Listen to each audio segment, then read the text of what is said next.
Malgré un contexte perturbé par la pandémie, la production laitière reste globalement dynamique dans les principaux bassins exportateurs mondiaux.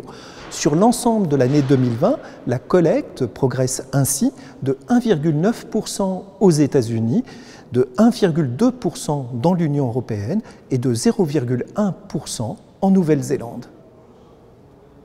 La production laitière en France présente une très légère croissance de 0,2% sur l'ensemble de l'année 2020. La collecte a plutôt diminué en fin d'année sur le quatrième trimestre et cette baisse s'amplifie sur le début de l'année 2021. Ce recul est en partie lié à une moindre qualité des fourrages récoltés en 2020 dans plusieurs régions et à une complémentation perturbée par les prix élevés des aliments. Mais la baisse actuelle de la production laitière est surtout la résultante d'une contraction du cheptel. Début 2021, il y avait 80 000 vaches laitières de moins en France comparativement au début de l'année 2020, soit une diminution relative de 2,2%.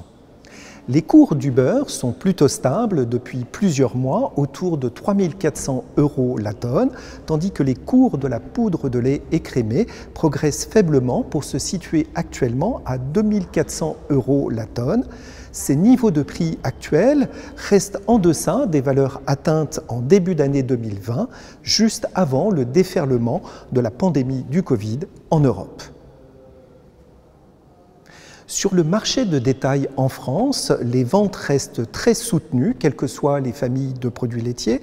L'augmentation de l'activité commerciale des grandes surfaces s'opère au détriment des ventes en restauration hors foyer, un des secteurs économiques les plus fortement touchés par la crise sanitaire. Selon l'enquête mensuelle laitière de France Agrimaire, le prix standard du lait de vache conventionnel était de 329 € les 1000 litres sur l'ensemble de l'année 2020. Il se situe 6 € en dessous du niveau moyen de 2019. En guise de conclusion, la filière laitière fait preuve d'une relative résilience dans un monde économique fortement perturbé. Il n'y a pas de signe de dégradation de la conjoncture laitière à court terme. La situation actuelle se caractérise surtout par une grande incertitude compte tenu de la crise économique en devenir qui rend assez imprévisible l'évolution des marchés au cours des prochains mois.